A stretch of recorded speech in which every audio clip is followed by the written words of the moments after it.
حضرت غوث پاک رضی اللہ تعالیٰ نے طالب علموں کو سبق پڑھا رہے تھے، تو سبق پڑھاتے پڑھاتے نا ہاتھ آگے بڑھایا، تو اچانک ہاتھ واپس آیا تو گیلا ہو گیا تھا سارا۔ تو شاگرد بھی بڑے سیانے ہوتے ہیں، انہوں نے سبق چھوڑ دیا، استاد جی کے گیلے بازو کو دیکھنا شروع کیا، حضور یہ کیا ہے؟ تو غوث پاک بھی غوث پاک تھے، ہر بندے کا ہاضمہ اتنا اچھا نہیں ہوتا کہ اس کو ہر بات ہضم ہو جائے، کئیوں کو بد ہضمی بھی بڑی سخت ہوتی ہے، کھٹے کھٹے ڈکار آتے ہیں بات سن کے، کانوں سے دھواں بھی نکلتے کئی دفعہ۔ تو انہوں نے پوچھ لیا فٹافٹ کہ حضور یہ کیا ہوا؟ تو غوث پاک کو پتہ تھا کہ سب کا ہاضمہ ٹھیک ہے، میاں صاحب نے بھی کہا تھا خاص ساندی کا لامہ آگے نہیں مناسب کرنی۔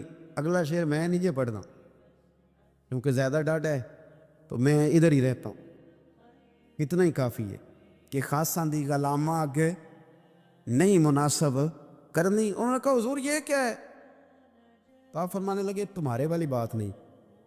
اللہ اکبر۔ ابھی سبق پورا ہو رہا تھا تو بندے دوڑے دوڑے آ گئے اور انہوں نے نعرے لگانے شروع، یا غوث یا غوث یا غوث۔ لوگ کہتے ہیں غوث پاک سے ملتا نہیں، میں کہ ٹھیک اندے انہوں نہیں نہ ملیا، جنہوں ملیا اس تے رولا پانا نہ بڑا ملیا ہے بڑا ملیا ہے بڑا ملے، اپنا اپنا معاملہ نا۔ کسی نے کہا حضور کچھ نہیں دیتے، تو کسی نے کہا میرے کریم سے گر قطرہ، کسی نے مانا دریا بہا دیے، در بے بہا دیے، جس کو ملا ہے وہ تو شور کرے گا۔ تو تھوڑی دیر کے بعد ہی بندے پہنچ گئے، انہوں نے آ کے یا غوث کے نعرے بھی لگائے، وہ مچلے بھی، وہ روئے بھی، وہ قدم بھی چومے، اپنے مقدر پہ ناز بھی کیا۔ شکر ہے اللہ کا، اللہ نے ہمیں آپ کا غلام بنایا۔ تو طالب علموں نے پوچھا ہوا کیا؟ کہنے لگے کشتی میں بیٹھے تھے تو ڈوبنے لگی تھی، تو ہم نے کہا کہ ہم تو غوث پاک کے ماننے والے، تو پھر حضور غوث اعظم کا دست مبارک نمودار ہوا ہے اور کشتی کو پکڑ کے کنارے لگا دیا ہے، کشتی کو پکڑ کے کنارے لگا دیا ہے۔ ایک قریب کہنے لگا یہ کیسے ہو سکتا ہے؟ تو دوسرا اس کی کمر پہ تھپکے دے کے کہنے لگا ویسے ہی ہو سکتا ہے جیسے آصف بن برقیہ کے ذات ہوا تھا، بالکل ویسے ہی ہو سکتا ہے۔ سیدنا غوث اعظم کی کرامات اتنی متواتر کے ساتھ ہے کہ ملا علی قاری فرماتے اتنی تو کرامتیں سنی نہیں اتنی غوث پاک کو اللہ نے عطا فرمائی۔ رب کریم نے انہیں درجہ دیا، وقار دی، ان کی دعاؤں کو قبولیت دی، اللہ نے انہیں اعزاز کے ساتھ نوازا، اللہ نے ان پر فضل فرمائے۔ ایک تاجر تھا تو ملک شام جاتا تھا اکثر تجارت کرنے کے لیے، مال کما کے لاتا، غریبوں کی بھی مدد کرتا، مدارس کی، مساجد کی، سب جگہ جہاں دین کی ضرورت ہوتی پہنچتا۔ ایک بغداد میں اور درویش بھی گزرے جن کا نام شیخ حماد ہے، وہ بھی بڑے درویش تھے۔ وہ تاجر شیخ حماد کے پاس کیا کہنے لگا میرے لیے دعا کر دے، میں جا رہا ہوں سفر کے لیے۔ تو انہوں نے کہا میں صبح بتاؤں گا۔ استخارہ کیا، صبح کہنے لگے نہ جانا، تیرا مال بھی لٹ جائے گا اور تو قتل بھی ہو جائے گا۔ وہ بڑا پریشان ہوا، حضور غوث پاک کے پاس گیا، کہنے لگا حضور وہاں بھی میں نے کیلا بیچ دیا ہے، سامان میرا پڑا ہے، جاؤں گا نہیں، پیمنٹ نہیں کروں گا، ملے گا نہیں تو خسارہ ہو جائے گا، مہربانی فرمائے۔ غوث پاک نے مراقبہ کیا اور میں تو جا اللہ خیر کرے گا، تو جا اللہ خیر کرے گا۔ مرید کا عمل کے یقین، پیر کا عمل کے یقین، چلے آپ فیصلہ کر لیں تو میں آگے بڑھتا ہوں۔ حضرت غوث اعظم رضی اللہ تعالیٰ عنہ نے مرید سے کہا تو جا اور اللہ خیر کرے گا۔ وہ گیا، کہتے میں نے پیمنٹ کی، مال لیا، واپس آیا، گھوڑوں کا سفر تھا،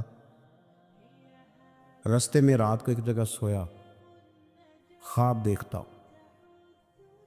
خواب میں ڈاکو آ گئے، انہوں نے پہلے مال لوٹا، پھر مجھے قتل کیا، اور جب میرے گردن پہ انہوں نے خنجر چلائی، خواب دیکھا تو میری فٹافٹ آنکھ کھل گئی، اور جب میری آنکھ کھلی تو میں اسی وقت ہی رخت سفر باندھا، سر پٹ گھوڑے دڑائے، کچھ رات کو کچھ دن کو، سویرے بغداد پہنچ گیا۔ کہتے خیال تھا کہ پہلے غوث پاک کے پاس جاؤں گا، لیکن پہلے شیخ حماد سے ملاقات ہو گئی۔ میرا چہرہ دیکھا، پریشان تو دیکھ کے مسکرائے، فرمانے لگے بھی تیرا پیر بڑا شاندار ہے، تیرا پیر بڑا شاندار ہے۔ وہ کام جو حقیقت میں ہونا تھا نا، حقیقت میں انہوں نے دعا کی ہے تو رب کریم نے اسے خواب بنا دیا ہے۔ ان کی دعا کی برکت سے اللہ نے اسے، اب میں بات مضبوط کرنا چاہتا ہوں تو میں ایک حدیث پاک بھی پڑھ دوں۔ لوگ کہیں گے جی مرنے والا بھی بڑھ جاتا ہے، عمر بھی بڑھ جاتی ہے۔ مشکات کی حدیث ہے، ترمذی میں بھی موجود ہے۔ نبی پاک صلی اللہ علیہ وسلم نے فرمایا ہے اگر تم چاہتے ہو رزق بھی بڑھ جائے، عمر بھی لمبی ہو جائے، تو اپنے رشتہ داروں سے اچھا سلوک کرو۔ اس کا مطلب ہے کہ عمر بڑھ جاتی ہے، موت کچھ وقت کے لیے ٹل بھی جاتی ہے۔ حضور غوث پاک کو اللہ نے بڑا اعزاز دیا، بڑی کرامات دی۔ آپ فرمایا کرتے تھے میں نے 40 سال اپنے رب کو راضی کیا مصلی پہ بیٹھ کے۔ تو میرے مالک نے پھر پوچھا ہے کہ عبد القادر کچھ مانگ لے، کوئی بات کر لے، تو سیدنا غوث اعظم رضی اللہ تعالیٰ عنہ فرماتے ہیں کہ میں نے پھر اپنے رب کریم کی بارگاہ میں عرض کیا مالک جو قیامت تک مجھ سے محبت کرے، فضل کرنا اسے بغیر توبہ کے موت نہ دینا۔ تو میرے رب نے میری اس دعا کو شرف قبولیت عطا فرمایا کہ جو مجھ سے پیار کرے گا، میرا نام لے گا، وہ بغیر توبہ کے نہیں مرے گا۔ جنات بھی آپ کی بارگاہ میں حاضر ہوتے، آپ کو شیخ بحر و بر کہا جاتا ہے۔ جب آپ نے منبر پر بیٹھ کر یہ اعلان فرمایا نا کہ میرا یہ قدم ہر ولی کی گردن پر ہے، تو خراسان کے جنگلوں میں معین الملت والدین عطائے رسول ہند الولی خواجہ معین الدین اجمیری موجود، تو وہاں اعلان کرنے لگے، کہنے لگے غوث پاک صرف گردن پہ کیوں، آپ میری آنکھوں پہ بھی قدم رکھے، میرے سر پہ بھی قدم رکھے۔ اللہ نے ان اولیاء کو بڑا اعزاز دیا، انہیں اللہ نے بڑی شان دی۔ اپنی نسبت اللہ کے بندوں سے مضبوط رکھے۔ ضروری نہیں کہ آپ کسی جگہ مرید ہی ہوں گے تو آپ کی نسبت مضبوط ہوگی، آپ خواجہ معین الدین سے پیار کریں، آپ حضرت بہاؤالحق نقشبند بخاری سے پیار کریں، داتا علی اجویری سے پیار کریں، آپ غوث پاک جیلانی سے، آپ اللہ کے نیک بندوں سے محبت کریں، ان کا تذکرہ سن۔ اب تو پوری مہم چلی ہوئی ہے اللہ کے بندوں کے خلاف، لوگوں نے ایسا بار چلایا کہ بس جی کچھ بھی نہیں جی، آپ چھوڑیں، آپ ڈائریکٹ کتاب و سنت کو پڑھیں، کوئی بھی نہیں جی، کوئی ولی نہیں۔ تو پھر وہ جو اتنی آیتیں، وہ حدیثیں، وہ سارا کچھ، اس کا مطلب ہے امت میں ولی ہوتے ہی نہیں۔ تو الا ان اولیاء اللہ لا خوف علیہم ولا هم یحزنون کا کیا معنی ہے؟ اس کا کیا مطلب؟ آپ نے تو ملیاں میٹ کر دیا سارا، پوری مہم چلی اللہ کے بندوں سے پیار کرے۔ اور میرے نبی پاک صلی اللہ علیہ وسلم نے فرمایا جو جس سے پیار کرے گا قیامت کے دن اسی کے ساتھ اٹھایا جائے۔ میرے رسول کریم صلی اللہ علیہ وسلم کا کمال یہ ہے کہ رسول پاک کو کبھی اشتعال نہیں آیا، اور بھائی حضور کو کبھی اشتعال ہے بول کے بتائیے، اشتعال چھوڑ دو، ہم محتاج ہیں نبی پاک کے، ہم نے جو سیکھنا ہے اپنے نبی سے سیکھنا ہے۔ وہ اگر زندگی میں آپ نے اشتعال چھوڑ دیا، بہت سارے لوگ دانا پھینکنے آتے ہیں، وہ پھینک کے چلے جاتے ہیں، ہم پیچھے سے لڑتے رہتے۔ اگر آپ اشتعال چھوڑ جائیں، نبی پاک کو نہ اپنے دادا سے بڑا پیار ہے، والد سے تو ہوتا ہی ہے، ماں سے تو ہوتا ہی، حضور کو اپنے دادا سے۔ بخاری شریف میں حدیث ہے، جناب ابو سفیان رضی اللہ تعالیٰ عنہ حدیث کے راوی ہیں، فرماتے ہیں کہ جنگ میں حضور کے ساتھ تھا فتح مکہ کے بعد،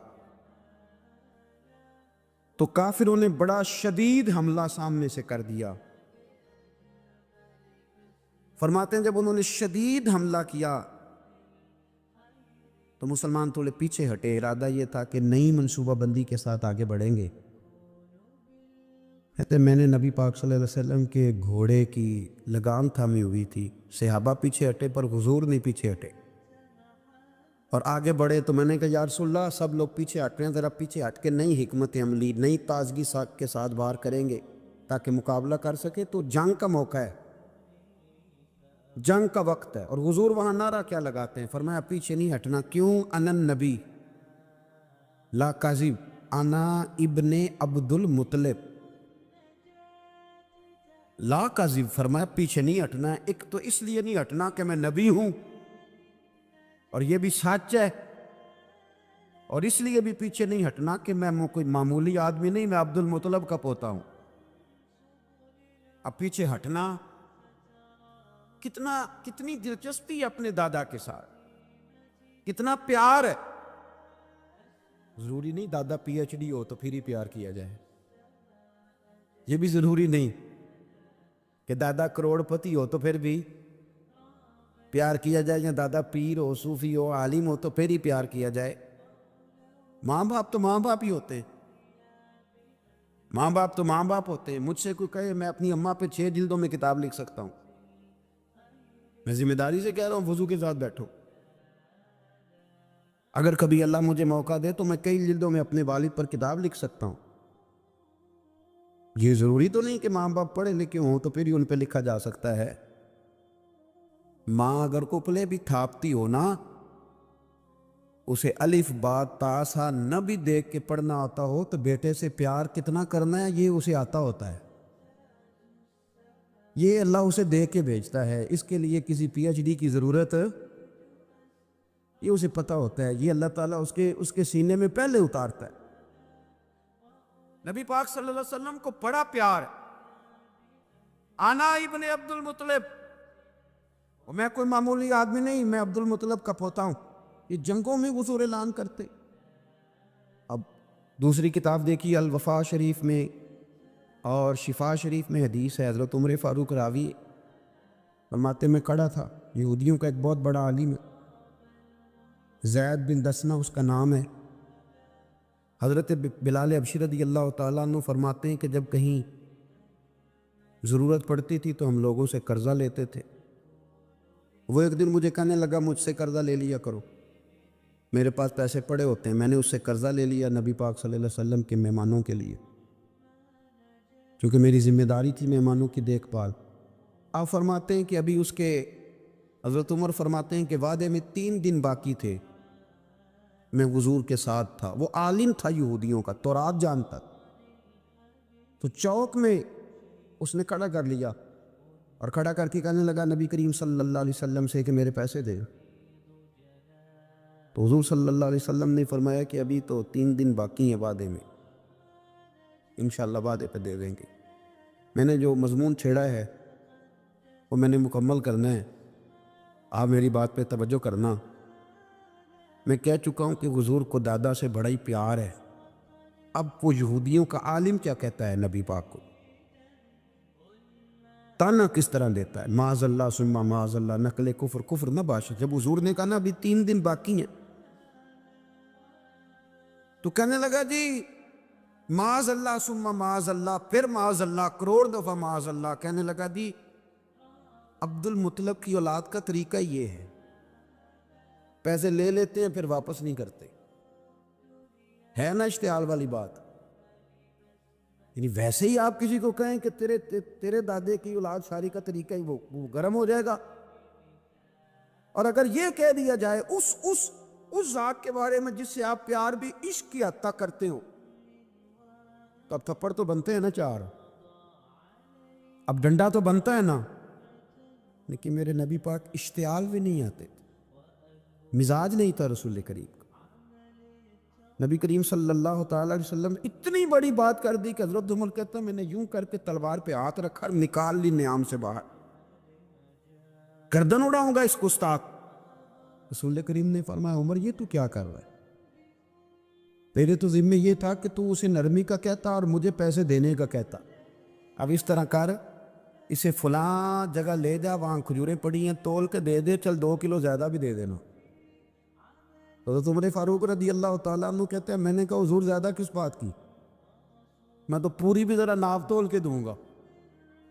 اور احتیاط سے، کس بات کی زیادہ، اس نالائق کو زیادہ دوں؟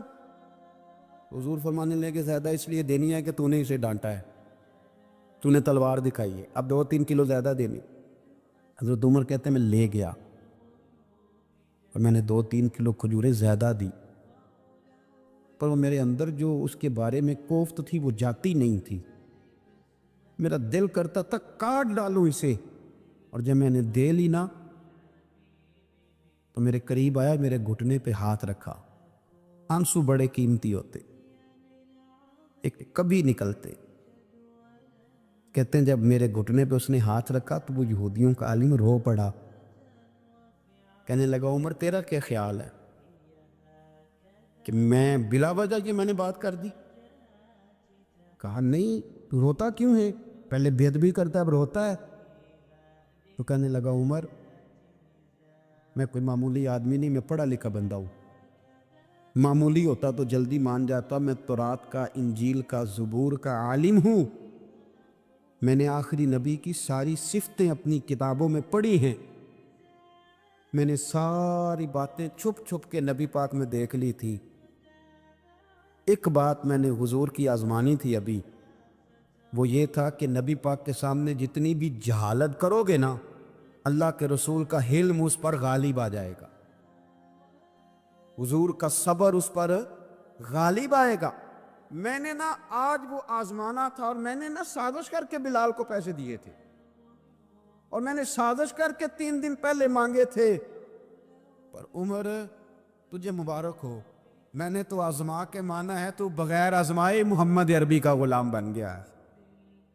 اب لے جا، مجھے معافی بھی دلا، اور نبی پاک صلی اللہ علیہ وسلم کی غلامی بھی میرے لیے، اس سند پہ بھی تو میرے ساتھ شامل ہو. نبی پاک صلی اللہ علیہ وسلم بھی تبلیغ فرماتے، ہم بھی تبلیغ کرتے ہیں. میں اور آپ جب تبلیغ کرتے ہیں تو اس تبلیغ کے اندر شکوہ ہوتا ہے اور تنقید ہوتی ہے، اور بعض جگہ میں نے یہ بھی دیکھا ہے کہ طنز ہوتا ہے، طنز. ہم دوسرے کو دین کی دعوت رہے ہیں، لیکن ہمارے لب و لہجے سے طنز اور ترش روئی چھلکتی ہے. تو دولت کے پیچھے لگ گیا ہے، تو بالکل جاہل ہے، تو بالکل تیرے خاندان میں سے بھی کوئی نہیں ادھر آتا. آپ طنز کر رہے ہیں، آپ دعوت دین نہیں دے رہے. دعوت دین تو گلدستے میں رکھ کے پیش کی جاتی ہے. اس کی تو ایک خوبصورتی ہے، اس کا تو ایک حسن ہے، اس کی تو اپنی ایک جاذبیت ہے، اس کی اپنی ایک نورانیت ہے. صحابہ کرام علیہم رضوان فرماتے ہیں کہ حضرت سعد بن معاذ رضی اللہ تعالیٰ عنہ کا جنازہ تھا. اللہ کے پیارے محبوب صلی اللہ تعالیٰ علیہ وسلم نے جنازے کی امامت فرمائی، اور جنازے کی امامت کے بعد ابھی نہ قبر کے تیار ہونے میں کچھ ٹائم باقی تھا، تو حضور زمین پہ تشریف فرما ہوئے. لوگ قبر کی تیاری میں ہیں. بعض اوقات ہوتا ہے نا ابھی قبر نہیں تیار ہوئی، تو کہتے کہ لکڑی کے ساتھ حضور نے زمین کریدنی شروع کر دی، اور دیر تک حضور نے چہرہ نور کو زمین کی طرف جھکائے رکھا، گویا زمین شرف دیدار حاصل کرتی رہی. دیر تک چہرہ نور جھکا رہا زمین کی جانب، حضور نے رخ نور کو پھیر لیا. صحابہ کہتے ہیں کہ ہم نہ بڑے، جب حضور ہمارے قریب ہوتے تھے تو ہمارا خیال ہوتا تھا کہ رحمت کی برکھا ہے، اپنے اپنے حصے کا کرم اڈیل لے اپنے اوپر. فرماتے ہیں منتظر تھے کہ حضور کب ہماری طرف رخ انور پھیریں اور ہم کریم سے کوئی بات سن سکیں. ارشاد فرماتے ہیں کہ ہم بڑے شدید منتظر تھے. دیر کے بعد نبی پاک علیہ الصلوۃ والسلام نے چہرہ انور اٹھایا، دیر کے بعد چہرہ انور اٹھایا.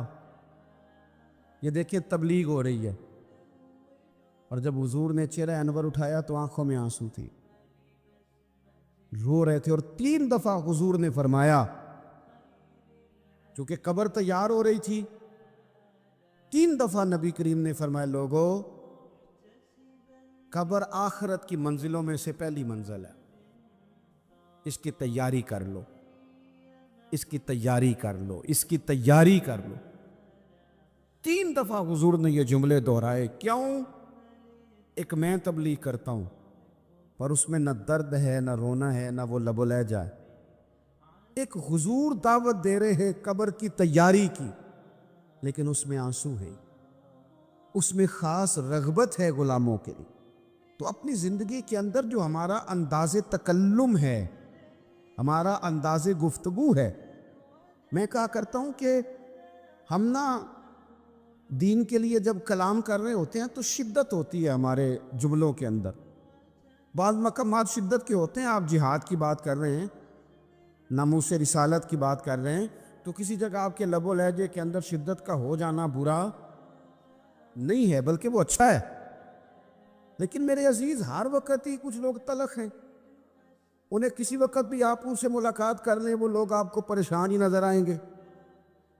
حضرت سیدنا عبداللہ ابن عمر رضی اللہ تعالیٰ عنہ روایت کرتے ہیں کہ نبی پاک صلی اللہ تعالیٰ علیہ وآلہ وسلم نے ارشاد فرمایا کہ جنت میں ایسے بھی کمرے ہوں گے، جنت میں کچھ ایسے کمرے، کچھ ایسے مکانات بھی ہوں گے کہ باہر کھڑے ہوں گے تو اندر نظر آئے گا، اور اندر کھڑے ہوں گے تو باہر نظر آئے گا. یعنی ایک تو تم آئینے لگاتے ہو نا، وہ دیواریں اتنی شفاف ہوں گی کہ اندر باہر سے ان کا حسن دکھائی دے گا. حضرت سیدنا مالک اشعری رضی اللہ تعالیٰ عنہ بیٹھے تھے، کہتے ہیں میں نے فوراً عرض کی حضور وہ ملیں گے کس کو؟ وہ جو اتنے حسین گھر ہوں گے کہ دیواریں ہی شیشے کی محسوس ہوں گی، اندر باہر سے حسن کے جلوے دکھائی دیں گے، حضور وہ ملیں گے کسے؟ تو اللہ کے پیارے محبوب علیہ السلام نے فرمایا وہ اس کو ملیں گے جو گفتگو اچھی کرے گا،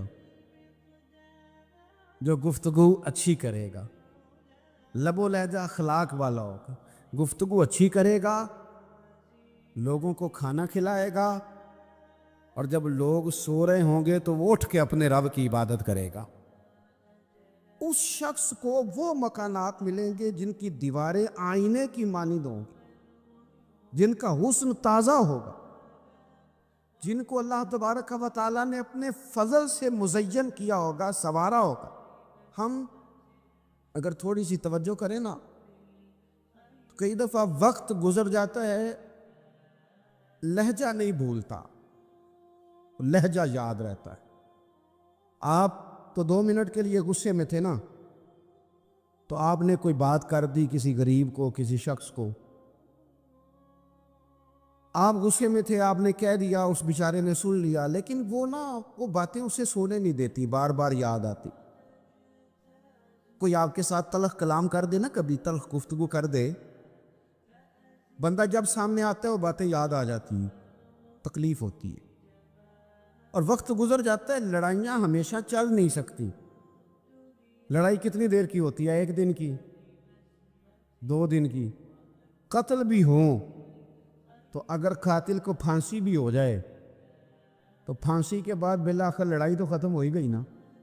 لڑائی ہمیشہ چلتی، تلخی ہمیشہ چل سکتی نہیں. تلخی روٹین میں چلنے والا سکہ، کچھ سکے روٹین میں چلتے وقتی ہوتے. یہ جو غصے کا لب و لہجہ ہے، تلخی کا سکہ، یہ بھائی روٹین میں نہیں چلتا، اس نے ایک نہ ایک دن ختم ہو جانا ہے. روٹین میں پیار ہی چلتا ہے. حضرت جابر ابن عبداللہ کہتے ہیں حضور پہلے دن مدینہ منورہ آئے، میں زیارت کے لیے گیا تو میں نے مسکراتے دیکھا. 10 سال میں دیدار کرتا رہا، اور وصال سے چند دن پہلے بھی میں نے زیارت کی تو مدینے والے محبوب کو مسکراتے ہوئے ہی دیکھا ہے. یہ جو آپ کا لب و لہجہ ہے نا، اخلاق والا، حسن والا، مسکرانے والا، یہ لب و لہجہ نا ذرا لمبا چلتا ہے. یہ روٹین ہے، یہ روز چلے گا. یہ سکہ وہ ہے جو رائج الوقت رہتا ہے، یہ کبھی بھی ختم ہونے والا یہ خزانہ ہے. تو یہ جو آپ کا تلخ لب و لہجہ ہے، یہ روٹین نہیں.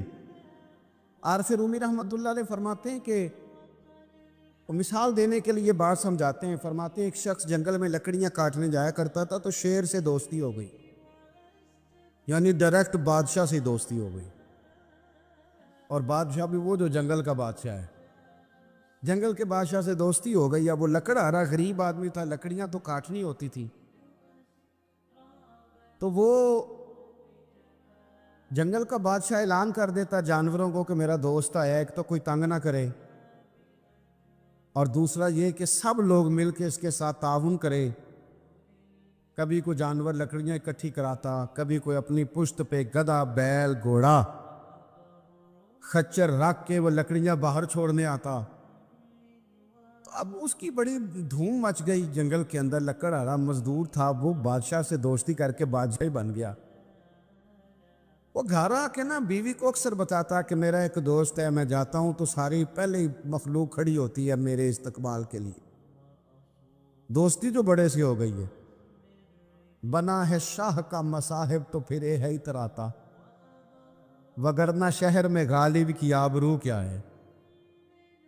ہمیں تو پوچھتا ہی کوئی نہیں، یہ تو بنا ہے شاہ کا مصاحب تو پھرے ہے اتراتا، وگرنہ شہر میں غالب کی آبرو کیا ہے۔ تو وہ لوگوں کو بتاتا، بیوی کو بھی بتاتا دوست ہے، تو بیوی کہنے لگی اتنے تو تعریفیں کرتا، یہ نہیں بتایا کہ وہ جنگل کا شیر ہے، ورنہ دوست بتا دیا۔ بیوی کہنے لگ گئی کہ تو اتنا جو اس کا ذکر کرتا ہے تو کسی دن بلانا، بلا کسی دن تاکہ اس کی دعوت کریں۔ اب اس نے پھر نہ اس کو پردے میں رکھا، کیا کہتے ہیں آج کل، سرپرائز دینا ہے، مگر سرپرائز دینا ہے، پردے میں رکھا کہ وہ شیر ہے۔ تو وہ بلا لیا گھر۔ اب اس کے لیے کچا گوشت، ظاہر ہے شیر نے کچا گوشت کھانا تھا۔ وہ کہنے لگی پکانا کس طرح کا ہے؟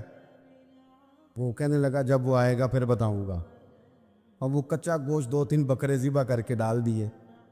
وہ آ گیا شیر، اور پھر امی کہتے ہیں جب وہ آیا نا تو اس کی بیوی نے دیکھا تو اس نے ایک سخت جملہ کہہ دیا، کہنے لگی اوہو میں سمجھی تھی پتہ نہیں کون ہے، اس طرح کے درندے تیرے یار ہیں، کتے بلے دوست بنائے ہوئے، یہ کیا بات ہوئی؟ خیر وہ شیر نے سن لیا، گوشت کھایا، وہ چلا گیا۔ اگلے دن لکڑہارا لکڑیاں کاٹنے گیا تو شیر نے ملاقات کرتے ہی لکڑہارے سے کہا کہ یہ نا کلاڑی اٹھا اور میری پشت پہ نا ایک زخم کر دے۔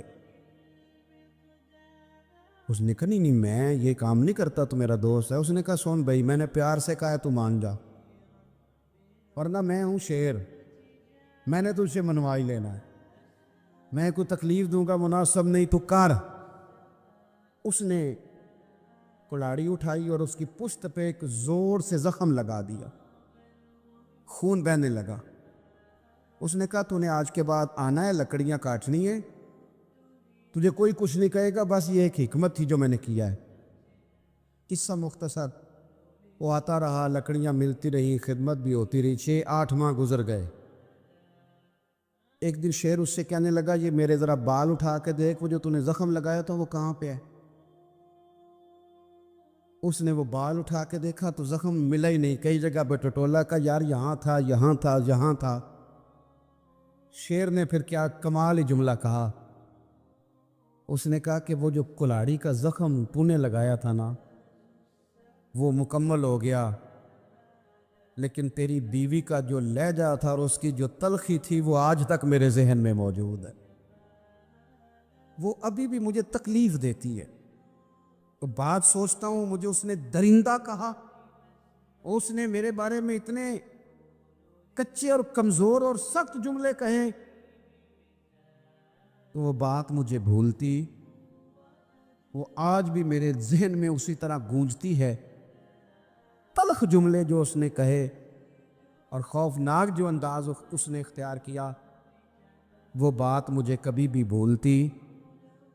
تو آپ کے لفظ لوگوں کو بھول جاتے ہیں پر لہجہ یاد رہتا ہے، اگر ہم اپنے لہجے پر تھوڑی توجہ ہی کر لیں۔ کچھ لوگ کہتے ہیں جی میرا جی روٹین یہ ہے بات کرنے کی، تو یہ یاد رکھنا کسی وقت ایسا بھی ہوتا ہے کہ سیر کو سوا سیر مل جاتا ہے، پھر ایسا نہ ہو کہ آپ کی تلخی کی جواب میں کوئی اس طرح کی تلخی ہو کہ پھر آپ اس کو کبھی بھلا نہ سکیں۔ ہمارے ہاں نا یہ دور تیزیاں دکھانے کا دور ہے، کچھ لوگ ضرورت سے زیادہ تیزی دکھانے کی کوشش کرتے ہیں، ان بیچاروں کا کبھی کبھی اتنا سخت نقصان ہوتا ہے کہ ان کو ان سے بھی کئی گنا تیز بندہ مل جاتا ہے، وہ کسی ایسی جگہ جا کے بیچارے الجھ جاتے ہیں جہاں سے واپسی کا راستہ نظر نہیں آتا۔